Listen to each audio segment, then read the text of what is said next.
जय श्री कृष्ण, जय श्री राम। आज मैंने भगवद गीता के अध्याय 11वां अध्याय को अध्ययन किया, जिसमें अर्जुन के विनती आग्रह करने पर श्री कृष्ण भगवान ने जो विश्व रूप का दर्शन करवाया, उसके बारे में अर्जुन कहते हैं कि आपके विश्व रूप का दर्शन करके मैं धन्य धन्य हो गया प्रभु। आपका जो विश्व रूप है अति तेजोमय है, आपके तेजोमय सूर्य के समान तेजोमय है। हजारों सूर्य एक साथ उदय हों फिर भी आपके तेजोमय प्रकाश को दबा नहीं सकता। और इसके बाद अर्जुन ने जब श्री कृष्ण भगवान का विश्व रूप का दर्शन किया तो अर्जुन श्री कृष्ण भगवान को भगवान मानने लगा। हालांकि वह पहले भी श्री कृष्ण भगवान को भगवान ही मानते थे, है न। फिर भी अर्जुन कहते हैं कि हे भगवान, मैंने जाने अनजाने में बहुत सारे पाप किए, बहुत सारे मैंने पाप की गलतियाँ की।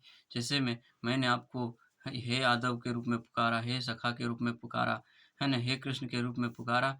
इन सभी गलतियों को मुझे क्षमा करें प्रभु, है ना? और मुझे मुझे क्षमा करें, क्योंकि मुझे इन सभी अपराधों के लिए दंड दें। और इस प्रकार से बारंबार विनती करते हुए श्री अर्जुन, है ना, श्री कृष्ण भगवान के चरणों में दंडवत प्रणाम करते हुए, है ना, उसके तेजोमय प्रकाश के साथ श्री कृष्ण विश्व रूप के दर्शन को करते हुए वह बारंबार श्री कृष्ण भगवान को प्रणाम कर रहा है। फिर भी उसे संतुष्टि नहीं हो रहा है, क्योंकि जितनी बार श्री कृष्ण भगवान की भक्ति में विभोरता के साथ उसे, है ना, स्मरण किया जाए, उतना अधिक उसे स्मरण करने की इच्छा उत्कंठित होती है ना, चित्त मन करता है। और आगे कहते हैं कि जो परमपिता, जो इस सृष्टि के प्रथम प्रथम जो सृष्टि के प्रथम, है ना, व्यक्ति हैं, ब्रह्मा हैं, उसकी भी उत्पत्ति श्री कृष्ण भगवान से हुई है। और इसलिए श्री कृष्ण भगवान सभी देवों के देव और पूर्ण रूप से वह सर्वशक्तिमान है, उसके समान कोई नहीं है और ना ही उससे अधिक कोई है ना। और कहता है श्री कृष्ण भगवान के अनेक रूप हैं, विश्व रूप हैं। जैसे विश्व रूप में है, जैसे नरसिंह अवतार जो हैं, वो श्री कृष्ण भगवान के रूप हैं।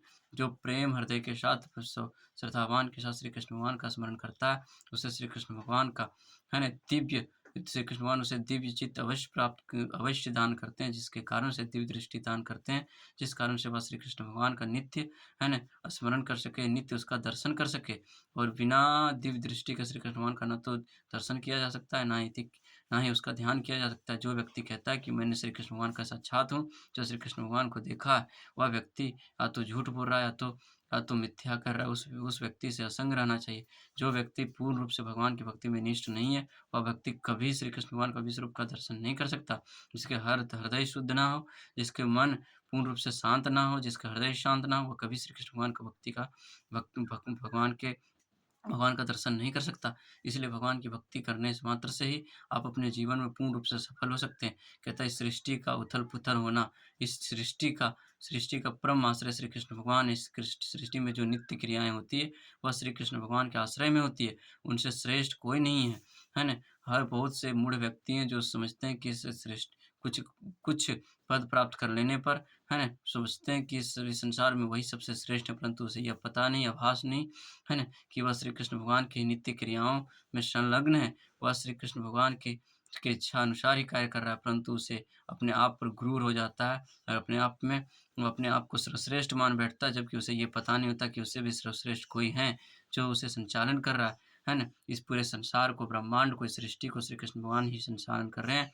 और आगे कहते हैं कि जब श्री अर्जुन ने, है ना, अपने भीष्म पितामह ईशा द्रोणाचार्य को वध करने से भयभीत हो चुके थे, जो उसे सज्जन समझ रहे थे, तो इसके प्रत्युत्तर में श्री कृष्ण भगवान कहते हैं कि हे अर्जुन, इसके लिए तुम व्यर्थ चिंतित हो रहे, क्योंकि जिस वक्त चीरहरण हो रही थी, उस वक्त ये द्रोण चुपचाप मूक बने बैठे थे, जबकि उनका विरोध नहीं किया उन्होंने। इसलिए ये पाप के भागीदारी हैं और इसकी मृत्यु पहले हो चुकी है। इसलिए इसके वध करने में तू बिल्कुल निरर्थक होकर इसका वध कर। जो कहने का मतलब ये है कि जो व्यक्ति आज के जीवन में, है ना, या धर्म के साथ होता है, जो अन्याय को देते हुए देखता है और जो अन्याय को होते हुए देखता है और उससे लड़ने के सामर्थ्य नहीं रखता, वो चुपचाप रहता है, वो सबसे बड़ा पापी होता है। क्योंकि अगर आपके नेत्रों के सामने ही किसी स्त्री का अगर स्त्री का किसी प्रकार से उत्पीड़न किया जा रहा हो, या फिर किसी दीनहीन व्यक्ति को, है ना, किसी गरीब व्यक्ति को, किसी दुःख व्यक्ति को पर किसी प्रकार की किसी अमीर व्यक्ति के द्वारा प्रताड़ित की जा रही है और आप चुपचाप मुँह खोकर बैठे देख रहे हैं, तो आपसे बड़ा पापी कोई नहीं हो सकता। इसलिए तो कहते हैं श्री कृष्ण भगवान कि जिस वक़्त चीरहरण हो रहा था, उस वक़्त भी गुरु द्रोणाचार्य और आदि पुरुष चुपचाप देख रहे थे, इस संघ में क्रीड़ा में सम्मिलित थे, परंतु उन्होंने कभी उसका विरोध नहीं किया, इसलिए वह भी एक पाप के भागीदारी हैं। इसलिए कहता है कि जो इसलिए तो कहा गया है ना कि कहावत है ना कि जो अपराध करता है, वो तो पापी होता है, लेकिन जो अपराध को होते हुए देखता है और उसका विरोध नहीं करता, वो सबसे बड़ा पापी होता है। जो अपराध का विरोध नहीं करता, वो सबसे बड़ा पापी होता है। इसलिए अपने जीवन में अगर जीवन को सार्थक बनाना है, अपने आप को जीवन में सत्य करना है, कुछ अच्छा करना है, तो अपने आप को सत्य कर्मों में प्रवृत्त करना होगा। आपको अन्याय के खिलाफ लड़ना होगा, लोगों के साथ रहना होगा, है ना? भक्ति में निष्ठ होना होगा। भगवान की भक्ति के बिना आप अपने जीवन में कभी सफल नहीं हो सकते। आप भले ही ऊँचे पद की प्राप्ति क्यों ना कर लें, प परंतु आप कभी आत्मा में संतुष्ट नहीं हो रह सकते, ना ही आप अपने जीवन में कभी सफल हो सकते हैं। और अगर इस संसार में अगर अनेक विश्वविद्यालयों में कितना ही अध्ययन क्यों ना कर लो, लेकिन अगर श्री कृष्ण भगवान के तत्व को नहीं जानते, श्री कृष्ण भगवान के परतत्व को नहीं जानते, तो आप उस विद्या आपका निरर्थक है, आपका उस विद्या कोई काम का नहीं है ना? जो व्यक्ति नित्य श्री कृष्ण भगवान का स्मरण करता है, उसका चित्र चिंतन का रूप दर्शन करता है, वही व्यक्ति अति श्रेष्ठ है। कोई भी कार्य करने से पहले, संपन्न करने से पहले श्री कृष्ण भगवान का स्मरण करें। किसी के प्रति कोई ईर्ष्या भाव ना रखें, क्योंकि ईर्ष्या के कारण, है ना, ईर्ष्या और द्वेष के कारण मोह उत्पन्न होती है और मोह के कारण बुद्धि नाश होती है और बुद्धि नाश होने के कारण वह पाप कर्म कर बैठता है। इसलिए अपने आप को सत्कर्मों में लगाएँ और किसी के प्रति किसी प्रकार की, है ना, द्वेष, ईर्ष्या भाव से उसको ना देखें, है ना? कोई व्यक्ति अगर सफल हो रहा है अपने कर्मों के द्वारा तो उसे होने दें। आप भी उससे कुछ सीखें और उससे सफल होने का प्रयत्न करें, ना कि उसके पैर खींचे, ना ही उसके उसके सफलता में किसी प्रकार का विघ्न डालें, है ना? इसलिए कहते हैं श्री कृष्ण भगवान कहते हैं कि जो पूर्ण भक्तिवान है ना? जो पूर्ण भक्तिनिष्ठ है, वही व्यक्ति श्री कृष्ण भगवान का नित्य दर्शन कर सकता है ना? जब अर्जुन ने श्री कृष्ण भगवान का नित्य दर्शन विश्वरूप का दर्शन किया तो अति भयभीत हो गए, जबकि सारे देवताएँ ने उनके विश्वरूप का दर्शन किया और नित्य आनंद हो गए। जबकि जो असुर स्वभाव वाले व्यक्ति थे, जो आसुरी भाव वाले व्यक्ति थे, वह उससे भयभीत होकर दूर भाग रहे थे, है ना? इसलिए हमेशा अपने आप को सत्य कर्मों पर रखें, प्रवृत्त रखें और भगवान की भक्ति में निष्ठ रहें।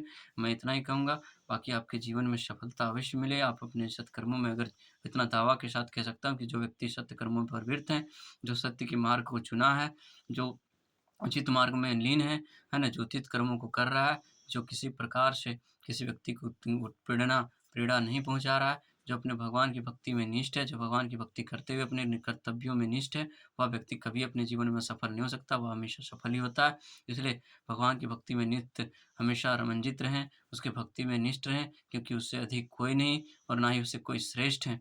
क्योंकि आप पहले भी जान चुके हैं कि सारे देवताओं की उत्पत्ति श्री कृष्ण भगवान से हुई और श्री कृष्ण भगवान हमेशा नित्य संसार में विराजमान है, वो सभी कारणों के परम कारण हैं। आपके जीवन में दुखों का भी कारण श्री कृष्ण भगवान है, सुख का भी कारण श्री कृष्ण भगवान है। दुःख में आपको परीक्षा ली जाती है कि आप श्री कृष्ण भगवान को स्मरण करते हैं कि नहीं, और सुख में सुख इसलिए दिए जाते हैं कि ये देखे जाते हैं कि आप सुख में किसी कारण से किसी को तो हानि तो नहीं पहुँचा रहे, किसी को किसी पाप कर्म में तो प्रवृत्त नहीं हो रहा है, क्योंकि जो व्यक्ति अति सुखमय हो जाता है, वह व्यक्ति कोई पाप में ही प्रवृत्त होने लगता है। इसलिए ये सारी चीज़ें की परीक्षा ली जाती है, इसलिए अपने कर्मों को पूर्ण रूप से, है ना, सत्कर्म में प्रवृत्त रखें, अपने भगवान में भक्ति रखें, निष्ठ रखें, है ना, आराधना रखें और नित्य स्मरण करें, शुद्ध हृदय के साथ स्मरण करें।